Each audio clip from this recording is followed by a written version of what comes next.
Praise the lord. దేవునికి మహిమ కలుగునుగాక. దేవుడు మనలను దీవించునుగాక. ప్రేమైనటువంటి దేవుని బిడ్డలారా, ఈరోజు మనమందరము మొదటి తపస్సు కాలపు ఆదివారంలోనికి ప్రవేశించున్నాం.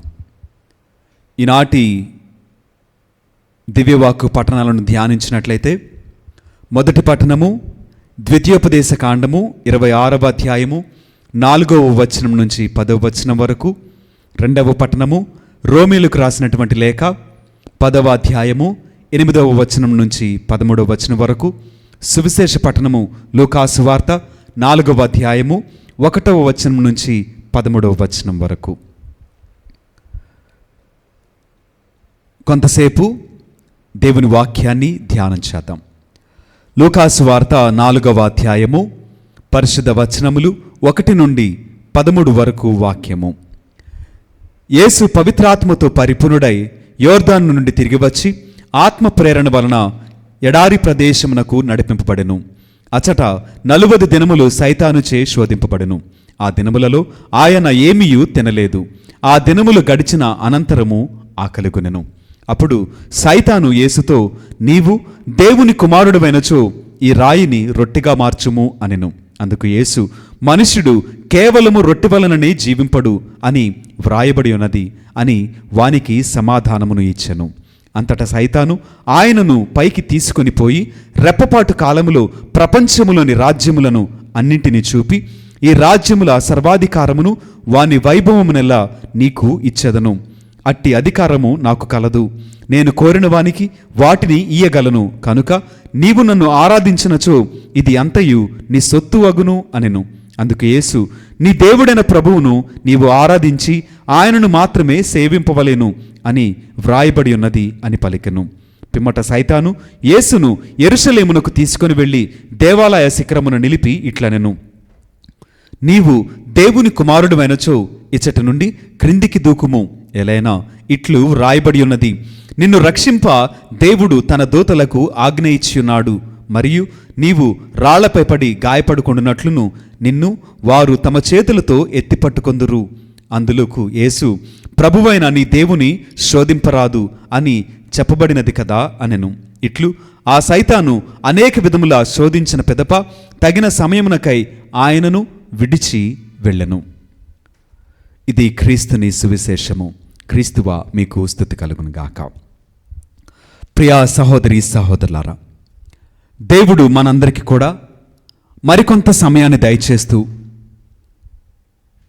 మన పాపములను జ్ఞాపకం చేసుకోమని, మనము జరిగించినటువంటి కీడుని, మనము జరిగించినటువంటి ప్రతి పాపాన్ని జ్ఞాపకం చేసుకొని దేవుడి సన్నిధిలో క్షమాపణ అడగటానికి, కడగబడటానికి, దేవునికి ఇష్టనిగా మార్చబడుటకు దేవుడు మనందరికీ కూడా మరికొంత సమయాన్ని దయచేసి దేవుని వాక్యము ద్వారా మనందరితో కూడా మాట్లాడుతున్నాడు. చదవబడినటువంటి ఈ మాటలలో మనకు అర్థమయ్యేటువంటిది ఒకటే, అపవాదిని జయించుట. అపవాదిని ఏ విధముగా జయించాలి, ఏ విధముగా నేను యేసయ్య బిడ్డను నేను నిరూపించుకోవాలి అనేటువంటి విషయాన్ని గురించి మనము మొదటిగా ధ్యానం చేద్దాం. గమనించినట్లయితే ఒక 3 ప్రత్యేకమైనటువంటి విషయాల గురించి నేను మీతో ఈరోజు మాట్లాడాలని ఆశపడుతున్నా. మొదటి మాట పరీక్ష, రెండవ మాట శోధన, మూడవ మాట బలహీనత.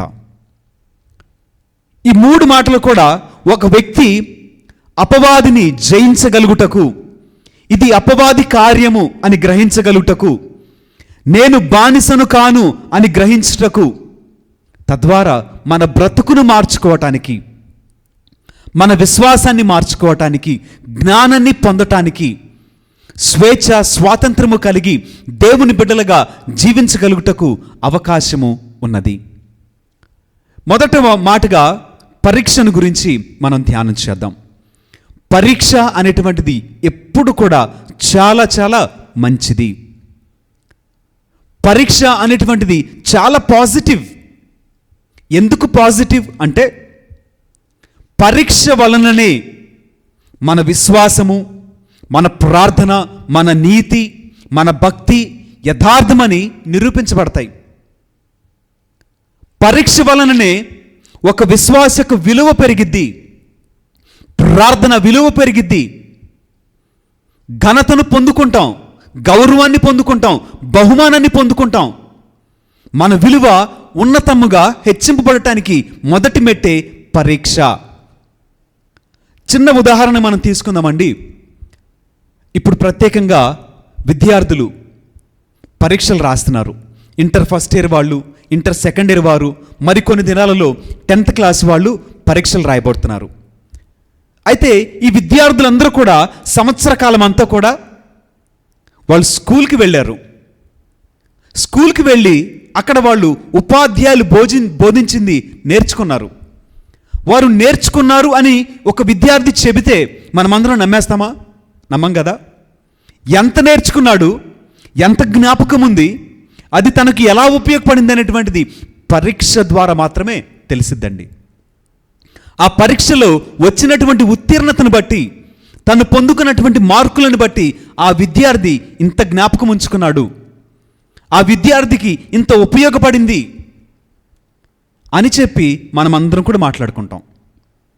పరీక్ష రాసిన విద్యార్థులందరికీ కూడా 100కు 100 మార్కులు వస్తాయా? రావు, మనకందరికీ తెలుసు. అదేవిధంగా ఇక్కడ యేసయ్య మనందరికీ పరీక్ష పెడుతున్నారు. ఎలాంటి పరీక్ష?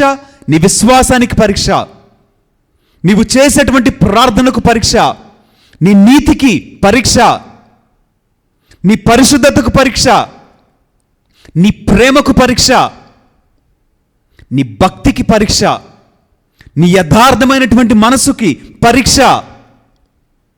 బైబిల్ గ్రంథం మనం చదువుకున్నట్లయితే పేతురు గారు రాసినటువంటి మొదటి లేఖ 1వ అధ్యాయము 6వ వచనం నుంచి మనం చదువుకున్నట్లయితే, మీరు ఎదుర్కొనవలసిన పలు విధములగు పరీక్షల వలన తాత్కాలికముగా మీకు బాధ కలిగినను దీనిని గురించి మీరు సంతోషింపుడు. అవి మీ విశ్వాసము యథార్థమైనదని నిరూపించును. నాశనమగు బంగారము కూడా అగ్నిచే పరీక్షింపబడును కదా. బంగారము చాలా విలువైనదని మనం అందరం మాట్లాడతాం. దానికి ఆ విలువ ఎలా వచ్చింది? పుటము వేయబడకుండా, అగ్నితో కాల్చబడకుండా విలువ వచ్చిందంటారా? రాదు కదా. అది గనుల నుంచి తవ్విన తర్వాత త్రవ్వబడి తీసుకుని వచ్చి అమ్మితే దానికి విలువ లేదు. కానీ అదే బంగారము కాల్చబడి, కొలిమిలో కాల్చబడి, కొట్టబడి, అగ్నితో కాల్చబడి ఇదంతా జరిగిన తర్వాత దానికి విలువ అమాంతం పెరుగుతుంది. దాని విలువ ఎలా పొందుకుంది? కొలిమిలో కాల్చబడటం వల్లనే, అగ్నికి ఆహుతిగా మార్చబడటం వల్లనే దాని విలువ పెరిగింది. అదేవిధంగా ఒక విశ్వాసికి ఇదే పరీక్ష. దేవుడు మన విశ్వాసాన్ని పరీక్షిస్తాడు. మనకందరికీ తెలుసు, దేవుడు అబ్రహాము గారిని పరీక్షించాడంట. ఏమని పరీక్షించాడు? లేక లేక కలిగినటువంటి కుమారుణ్ణి నువ్వు నాకు బలిగా ఇచ్చేయి అని అబ్రహాము గారిని పరీక్షింపగోరి ఒక మాట అడిగితే అబ్రహాం గారు వెంటనే కొడుకుని చంకన పెట్టుకుని తీసుకెళ్ళటం మొదలుపెట్టాడు. చక్కగా తీసుకెళ్ళిపోయాడు, దహన బలికి ఏర్పాటు చేశాడు. కుమారుడు అడుగుతున్నాడు, నాన్నగారు దహన బలికి ఎక్కడుంది మనకి? ఎక్కడ దహన బలి బలించేటువంటి బలి పశువు ఎక్కడ అని చెప్పేసని కుమారుడు అడుగుతూ ఉంటే తండ్రి దేవుడు చూసుకుంటాడు అని చెప్తూ మొదలుపెట్టాడు. చివరిగా ఆ కుమారుడే బలి పశువు అని, దహన బలిగా దేవుడు కోరుకున్నాడని తెలుసుకున్న తర్వాత కుమారుడు కూడా సిద్ధపడ్డాడు. ఇక్కడ ఆ పరీక్షలో అబ్రహాము గారు నెగ్గలేదా? విశ్వాసమును తండ్రిగా ఎంచబడలేదా? దేవుని ఎడల ఆయన కలిగినటువంటి ప్రేమ ఎంత ఉన్నతమైనదని నిరూపించుకోలేదా? మరి అదేవిధంగా మనమందరము కూడా యేసయ్య బిడ్డలం, మనం ప్రార్థన చేస్తున్నాం, మనం వాక్యం చదువుతున్నాం, వాక్యం వింటున్నాం. వీటన్నిటికీ పరీక్ష అవసరం లేదా? పరీక్ష వద్దా? పరీక్ష లేకుండా నీ విశ్వాసము ఘనమైనదని, నీ ప్రార్థన గొప్పదని, నీ భక్తి యథార్థమైనదని నిరూపించబడదు. కనుక పరీక్ష వలన మనము గొప్ప బహుమానాన్ని పొందుకుంటాం, గొప్ప విలువని పొందుకుంటాం, మన ఖ్యాతి ఉన్నతముగా మార్చబడిద్ది. అయితే ఇక్కడ ఈ లోకంలో జరిగేటువంటి పరీక్షలకు పాస్ మార్క్స్ కింద 35, 40 ఇంకా ఎక్కువ పెట్టొచ్చేమో. కానీ దేవుని పరంగా పాస్ మార్కులు ఎన్ని? ఉదాహరణకి 100 మార్కులకి పరీక్ష పెట్టాడు అనుకోండి యేసయ్య, పాస్ మార్కులు ఎన్ని రావాలంటారు? 35, 40, 50, 60, 70, 80, 90, 99. 99 వచ్చినా నువ్వు ఫెయిల్ అయినట్లే, పరీక్షలో తప్పినట్లే. 100కి 100 రావాలి. 100కు 100 వస్తేనే నీ విలువ చాలా ఉన్నతముగా మార్చబడిద్ది. 100 కాకుండా 99 వచ్చినా సరే యేసయ్య ప్రకారము పరీక్షలో నీవు తప్పినట్లే. మరి ఇన్ని సంవత్సరాల ఈ క్రైస్తవ జీవితంలో నువ్వు అనుకుని ఉంటావు కదా, నా ప్రార్థన యేసయ్య వినట్లేదా, యేసయ్య నా ఎడల కనికరం చూపించట్లేదు, నా ప్రార్థనకు జవాబు దయచేయట్లేదని నువ్వెన్నోసార్లు నిష్ఠూరాన్ని తెలియచేసి ఉంటావు కదా. ఇంకెందుకు ఈ భక్తి, ఎందుకు ఈ ప్రేమ? దేవుని నమ్ముకొని నేను మోసపోయానని నువ్వు అనేక మార్లు అనుకొని ఉండొచ్చు కదా. అయితే జ్ఞాపకం చేసుకో, ఇది పరీక్ష కాలము. ఈ పరీక్షలో నిన్ను నువ్వు నిరూపించుకోగలిగిన వాడవైతే దేవుడు చేసేటువంటి అద్భుతాలు అంతా ఇంత కాదు. మనం ఆలోచన చేద్దామండి. దేవుడు మహాకాశములను సృష్టించాడని మనకు తెలుసు. ఏంటండి, నీకు సంతానాన్ని ఇవ్వలేడా? నీకు అప్పుల బాధలు తీసేయలేడా? నీకు ఉద్యోగం ఇవ్వలేడా? నీకు పెళ్లి చేయలేడా? ఏం చేయలేడండి దేవుడు? జ్ఞాపకం చేసుకో, నీవు ఆయన సన్నిధిలో కన్నీరు గారుస్తున్నావు కదా, ఆయన సన్నిధిలో చేతులు ఎత్తావు కదా, ఆయన సన్నిధిలో మోకరించావు కదా, ఆయన సన్నిధిలో ఉపవాసం ఉండి అడుగుతున్నావు కదా. పరీక్షిస్తున్నాడు అనుకో. పరీక్షకు ఉత్తీర్ణత 100 మార్కులు. ఆ 100 మార్కులు కలిగినటువంటి విశ్వాసం నువ్వు ప్రకటించు. అబ్రహాము గారిని జనములకు తండ్రిని చేసినట్లే నిన్ను కూడా ఘనముగా, విలువగా ఆయన హెచ్చిస్తాడు, బహు గొప్పగా హెచ్చిస్తాడు. ఇది మొదటి మాట. రెండవ మాట శోధన. శోధన అనేటువంటిది ఎప్పుడు కూడా నెగిటివ్. శోధన మంచిది కాదు. శోధన అనేటువంటిది ఎప్పుడు కూడా అపవాది నుంచి వచ్చేటువంటిది. అపవాది ఎందుకు శోధిస్తాడు అంటే చెదరగొట్టడానికి, భయపెట్టడానికి, బెదిరించడానికి, నిన్ను పాపమునకు ప్రేరేపణగా నిలబెట్టి ప్రేరేపణగా నిన్ను పాపము జరిగించటకే అపవాది నిన్ను శోధిస్తాడు. శోధన ఎప్పుడు కూడా అపవాది నుంచి వచ్చింది. శోధన ఎప్పుడు కూడా శరీరానికి లోక సంబంధంగా వచ్చింది, కానీ ఆత్మపరముగా శోధన రాదు. ఎందుకనంటే ఆత్మ మీద అపవాదికి అధికారము లేదు. అపవాది అధికారం అంతా కూడా లోకంపైనే, శరీరంపైనే, కానీ ఆత్మ మీద ఏ విధముగా దాడి చేయలేడు. ఆత్మ దేవుని సొత్తై ఉన్నది. కనుక అపవాది తంత్రములన్నీ కూడా లోక సంబంధంగా, శరీరపరంగా ఉంటే కానీ దేవుని పరంగా, ఆత్మపరంగా శోధనలు రావు. చిన్న ఉదాహరణ మనం గమనించినట్లయితే, అపవాది ఒక మనుషుడిని ఏ విధంగా శోధిస్తాడనంటే 3 రకములైనటువంటి పాపాలంట. ఒకటి శరీరాశ, నేత్రాశ, జీవపుడంబము. శరీరాశ అని వెంటనే మనకందరికీ తెలుసు, శరీరపరమైనటువంటి పాపము. ఈనాటి సమాజంలో, ఈనాటి లోకంలో ముసలివాడని లేదు, యవనస్తుడని లేదు. ప్రతి మనుషుడు కూడా శరీర పాపమును జరిగించటానికి పొంచి ఉన్నవారే. శరీర పాపమును అవకాశముగా తీసుకొని అదునుగా ఎప్పుడు పడితే అప్పుడు, ఎక్కడ పడితే అక్కడ ఈ పాపాన్ని జరిగించుచు ఉన్నవారే. అన్యాయంగా, అక్రమముగా శరీరాన్ని తృప్తిపరచుటలో వెతుకుతున్నటువంటి వారే. శరీర పాపాన్ని విచ్చలవిడిగా జరిగించు లోకములో అనేక మంది బ్రతుకుతూ ఉన్నారండి. దేవుని వాక్యానికి మితిమీరినటువంటి జీవితం జీవిస్తున్నారు. గమనించినట్లయితే ఇశ్రాయేలు ప్రజలు చేసినటువంటి ఘోర పాపాలలో వ్యభిచారం ఒకటి. శరీరపరమైనటువంటి పాపము, జరిగించకూడనటువంటి క్రమములో పాపాన్ని జరిగించడం వలన ఈనాటి కాలంలో అదే పాపము మరలా జరుగుతూనే ఉన్నది. జుగుప్సాకరంగా పాపం ఈ లోకంలో జరుగుతుందంట. ప్రకృతి విరుద్ధమైనటువంటి పాపం జరుగుతుందంట. స్త్రీలని, పురుషులని ఈ లోకంలో అలాంటి పాపము శరీరపరంగా జరుగుతూనే ఉన్నది. శరీరపరమైనటువంటి పాపం అంట. శరీరాశ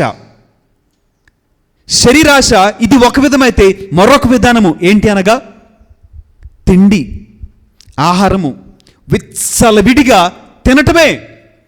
తిండే జీవితం, తినుట కొరకే బ్రతుకుతున్నాం. తిండి లేకపోతే బ్రతకలేనటువంటి జీవితం అయిపోయింది. ఇప్పటి కాలంలో తిండి కూడా ఎంత పాపం అయిపోయింది అంటే, నువ్వు రాత్రి ఎక్కడికి వెళ్ళినా సరే నీకు ఆహారం లభించింది. ఏంటండి, 4 గంటలకు బిర్యానీ దొరికిద్దా? రాత్రి 2 గంటలకు బిర్యానీ దొరికిద్దా? ఒకప్పటి కాలంలో 4 గంటలకు బిర్యానీ దొరికిద్దండి? పొద్దున్న ఎవడైనా సరే 4 గంటలకు బిర్యానీ తింటాడండి?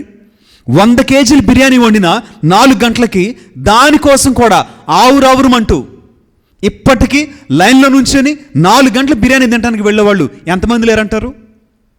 రాత్రి 2 గంటలకు కూడా ప్రతి వీధిలో ఫుడ్ కోర్ట్స్ ఉంటున్నాయి. ప్రతి చోట 24 గంటలు 7 రోజుల పాటు ఎక్కడ చూసినా ఆహారము, ఫుడ్. శరీరాశ కదా ఆహారము. ఇక్కడ యేసుక్రీస్తు వారేమో 40 దినాల పాటు ఆహారం లేకుండా భుజించాడు. కానీ ఈ రోజున మనమేమో ఆహారం లేకపోతే బ్రతకలేకపోతున్నాం. నీవు ఆహారం కోసం కాదు, ఆహారమే నీ కోసం. నీవు ఆహారానికి బలహీనుడు అయిపోయావు, బందీవైపోయావు. తినుట కొరకే బ్రతుకుచున్నాం, తిండి వల్లనే బ్రతుకుచున్నాం అనేటువంటి అపోహలోకి మనం వెళ్ళిపోయామండి. అటు తర్వాత ఆలోచన చేస్తే శరీరపరమైనటువంటి పాపము ఎలా ఉన్నదో తెలుసా? వస్త్రధారణ. ఎలాంటి వస్త్రధారణ తెలుసా అండి? శరీరాన్ని కప్పుకోవడానికి 100,000 రూపాయలు ఖర్చు పెడుతున్నాం. ఏదో ఒక బ్యాగ్ గోచి అనుకుంటా, ఆ బ్యాగ్ కాస్ట్ ఎన్నో లక్షలు ఉంటుంది. మోచి ఎన్నో లక్షలు.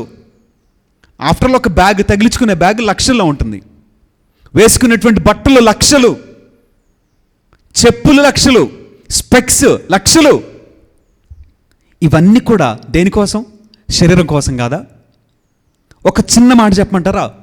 ఒకానొక కాలంలో ఎక్కడైనా ఒక చోట చినిగింది అనుకోండి, వెంటనే ఆ చినిగిందని కుట్టుకునేవాళ్ళు.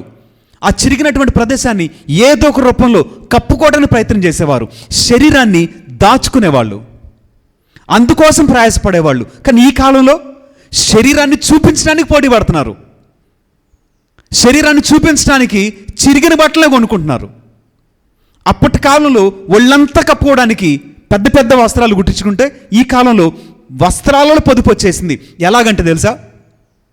చాలా చిన్న వేసుకుంటేనే అంత గొప్పగా కనిపిస్తారనమాట. ఎంత చిన్న బట్టలు వేసుకుంటే అంత గొప్పవాళ్ళు. ఇది శరీరపరమైనటువంటి పాపము కాదా? ఒక యవ్వనస్తురాలు టైట్గా ఉన్నటువంటి టీషర్ట్ వేసుకుంటే ఏమంటారు? అర్థం ఏంటి? ఒక యవ్వనస్తురాలు మోకాళ్ళ పై వరకు బట్టలు వేసుకుంటే ఏమంటారు? శరీర పాపం కాదా? ఒక యవ్వనస్తుడు తన శరీరాన్ని చూపిస్తూ ఉంటే అది పాపం కాదంటారా? శరీరపరమైనటువంటి పాపం అంటే వ్యభిచారం ఒక్కటేనా? అలా తీసేసుకొని మనకు నచ్చినట్లుగా నేను అది చేయట్లేదుగా అని నువ్వు అనుకోవచ్చు. ఇవన్నీ కూడా శరీర పాపాలే. శరీరానికి మేకప్ లేకుండా ఒక మనిషి బయటికి రాడు. అందచందాలు బయటకు కనిపించాలి, లోకాన్ని కనిపించాలి. ఇది శరీర పాపం కాదా? శరీరానికి నువ్వు ప్రాధాన్యత ఇస్తూ ఉంటే, శరీరానికి రంగు పులుంకుంటూ ఉంటే ఇది పరమైనటువంటి పాపము. ఈ పాపంలోనికి అపవాది విశ్వాసులను అనేక మందిని నెట్టివేస్తున్నాడు. అనేక మందిని ఈ విధమైనటువంటి పాపంలోనికి బలహీనులుగా మారుస్తూ ఉన్నాడు. ఆలోచన చేయండి. రెండవ పాపము నేత్రాశ. నేత్రాశ అంటే ఏంటండి? చిన్న ఉదాహరణ. అవ్వమేం చేసిందండి? కంటికి నచ్చిన పండు తెచ్చుకుంది. ఎందుకని? కంటికి నచ్చింది కదా. అదేవిధంగా గెహజీ, ఆకాను కంటికి నచ్చింది తెచ్చుకున్నారు, తద్వారా పాపం వచ్చింది. అవ్వ పాపాన్ని తీసుకొచ్చింది, అవిధేయురాలైంది, దేవుని తీర్పుకు లోనైంది. గెహజీ కుష్ఠరోగాన్ని తెచ్చుకున్నాడు. ఆకాను తన కుటుంబం వారందరూ కూడా మరణానికి పాత్రులైపోయారు. దేని వలన? నేత్రాశ వలన కాదా? నేత్రాశ వలన కాదా? చూసిందల్లా కావాలనుకుంటాం, చూసిందల్లా పొందుకోవాలనుకుంటాం, చూసిన ప్రతిదాన్ని కూడా అనుభవించాలని ఆశపడతాం. నేత్రాశ. మూడవదిగా జీవపు డంబము. జీవపు డంబము అంటే ఏంటండి? ఒక మనిషి గర్వంతో విర్రవీగుతూ ఉంటాడు, గొప్పలు చెప్పుకుంటాడు, తానే గనుడని, తానే జ్ఞానని, తానే శక్తిమంతుడని, తానే గొప్పవాడని, తనకు మాత్రమే సాధ్యమని, తన వలనే సాధ్యమైనవని గొప్పలు చెప్పుకుంటాడు. జీవపు డంబం. చిన్న ఉదాహరణ, దావీదు మహారాజు. దావీదు మహారాజు ఏం చేశాడండి? తన సేవకుని భార్యను తెచ్చుకోలేదా? తెచ్చుకొని తన సన్నిధిలో ఉంచుకోలేదా? ఎందుకు చేశాడంటారు? దావీదు మహారాజు, ఆయన రాజు, ఆయన అధికారం కలిగిన వ్యక్తి, ఆయన ఏది చేసినా చెల్లుబాటు అయిద్దని గర్వం కాదంటారా? అలా చేయటం వలన తన పతనాన్ని తానే కొని తెచ్చుకున్నాడండి. నెబుకద్నెజరు రాజు విర్రవీగాడు, తనంత శక్తిమంతుడు లేడు అని, తనకు మించిన గొప్పవాడు లేడు అని విర్రవీగాడు. ఇది గర్వం కాదా? తనకున్న సైన్యాన్ని బట్టి, తనకున్నటువంటి రాజ్యాన్ని బట్టి గర్వం కాదా? ఇప్పుడు ఈనాటి కాలంలో ఈ విధమైనటువంటి పాపము జరుగుతూనే ఉన్నది. అపవాది మనలను శోధించుట ఈ విధంగా జరుగుతుంది. లోకపరమైనటువంటి ఆశను చూపించటం, శరీరపరమైనటువంటి ఆశను చూపించటం, గర్వించే విధంగా మనలను మభ్యపెట్టడం, ఇవన్నీ కూడా అపవాది శోధించి మనలను దేవునికి విరోధులుగా, దేవునికి వ్యతిరేకులముగా, దేవునితో ఉన్నటువంటి అనుబంధాన్ని కోల్పోయే విధముగా బలహీనులను చేసి మనలను దేవునికి దూరం చేసి నిత్య నరకాగ్నికి మనలను దగ్గర చేస్తూ ఉంది అపవాది. ఒకసారి ఆలోచించేద్దాం, నీ స్థితి ఎలా ఉన్నది? మనకు తెలియనటువంటి విషయం ఏంటి అనగా, అపవాదిని జయించడానికి ఉన్న ఏకైక మార్గము ప్రార్థన. నువ్వు ప్రార్థన చేస్తే, నువ్వు దేవుణ్ణి స్తుతిస్తే అపవాది వెళ్ళిపోతాడు. అయితే అపవాది మరలా వస్తాడు, మరలా వస్తూనే ఉంటాడు. ఎప్పటి వరకు తెలుసా? అపవాదికి విరక్తి పుట్టి వీడు మారడు, నా ప్రలోభాలకు లోను కాడు, నా మాయలో పడడు, పాపము జరిగించు, శోధనకు లోను కాడు అని అపవాదే నిన్ను గురించి విరక్తి చెందే విధంగా నువ్వుంటేనే అపవాది నీ దగ్గర రాకుండా ఉంటాడు. అంత గొప్ప ప్రార్థన అన్ని రోజులు, అన్ని మార్లు మనం ప్రార్థన చేస్తూనే ఉండాలి. యేసయ్య శిష్యుల కోసం ప్రార్థన చేశాడంట. ఏమని? శోధనలో పడకుండు నిమిత్తము ప్రార్థన చేశాడంట. వారికి చెప్పింది కూడా అదే, శోధనలో పడకుండు నిమిత్తము మీరు ప్రార్థన చేయండి. పరలోక జపంలో మనం చేసే ప్రార్థన కూడా అదే, శోధనలో పడకుండు నిమిత్తము మాకు శక్తిని, బలమును దయచేవదేవా అని మనము ప్రార్థన చేస్తూ ఉన్నాం. గమనించండి ప్రేమ అనేటువంటి దేవుని బిడ్డలారా,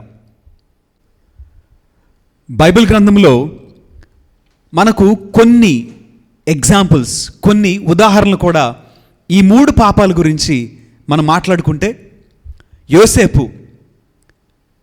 దొరికినటువంటి అవకాశాన్ని సైతము, ఆ ప్రేరణను దాటి పరిగెత్తలేదా? తనకివ్వబడినటువంటి అవకాశము శరీరపరమైనటువంటి పాపం చేయడానికి వస్తే కానీ ఆయన మాత్రము ఆ పాపమును జరిగించకుండా యోసేపు పరిగెత్తలేదా? కానీ మనకే అదే అవకాశం వస్తే మనం ఏం చేస్తామండి?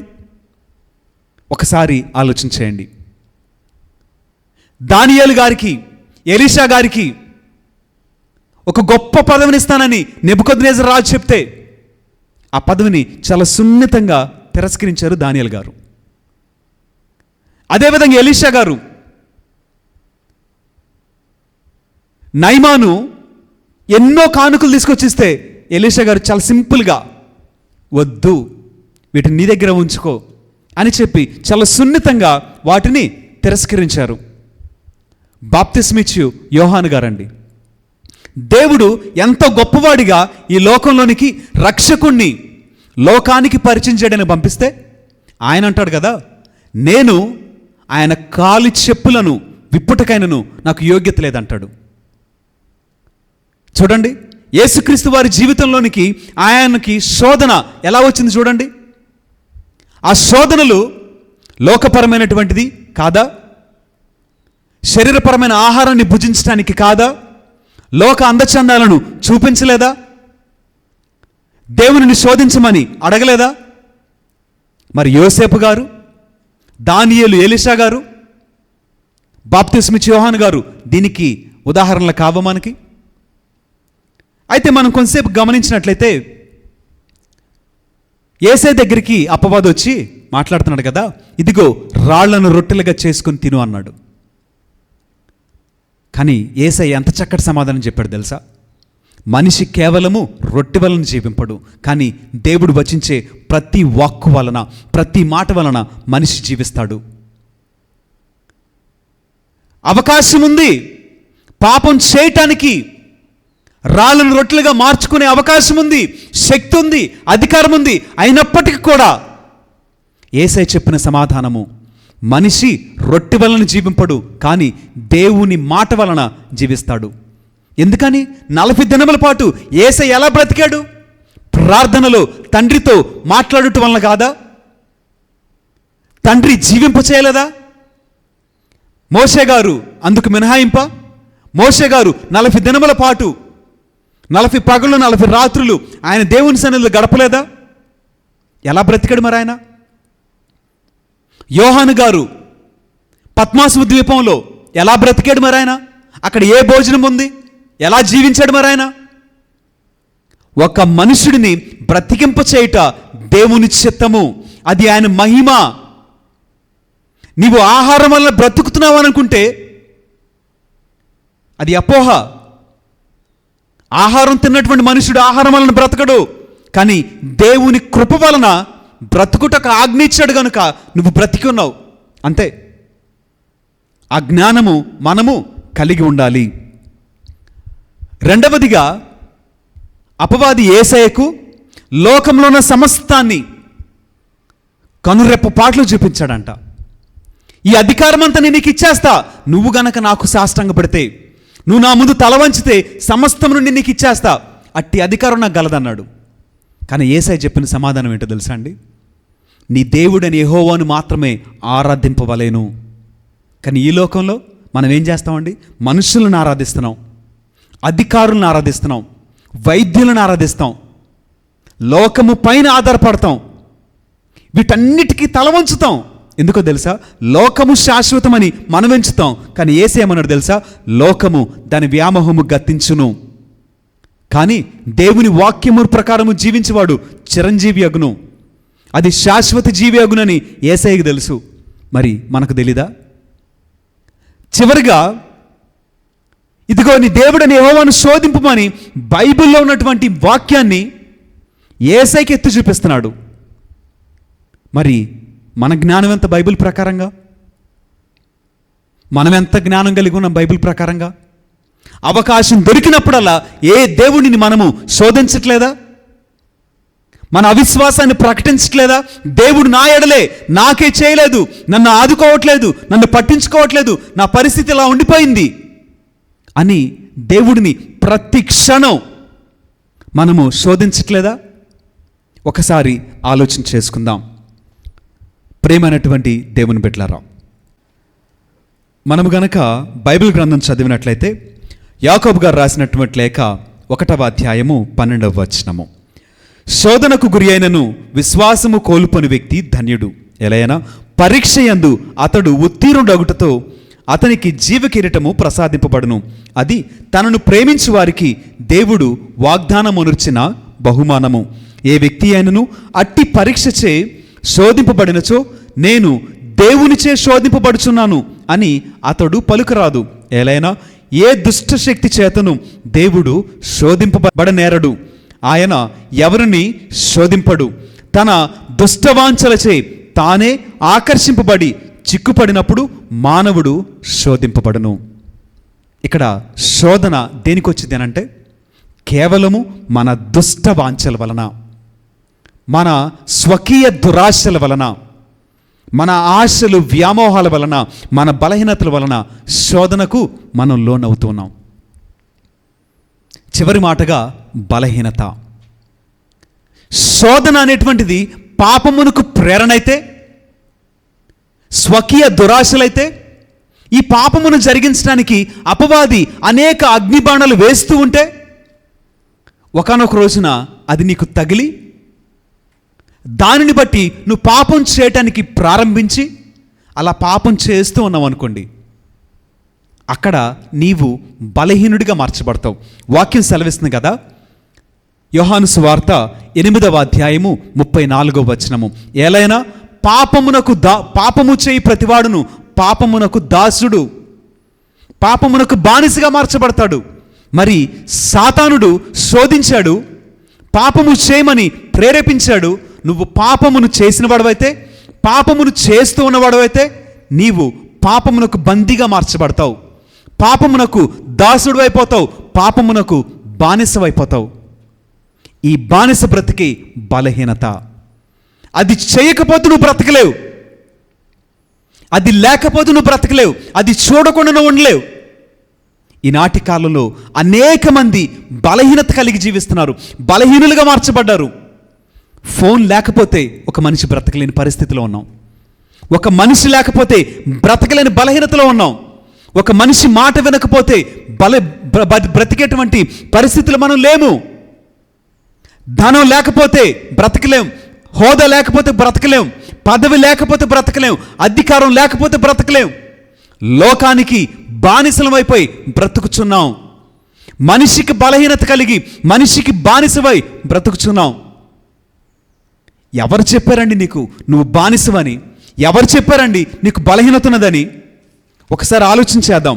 గలతీయులకు రాసినటువంటి లేఖ 4వ అధ్యాయము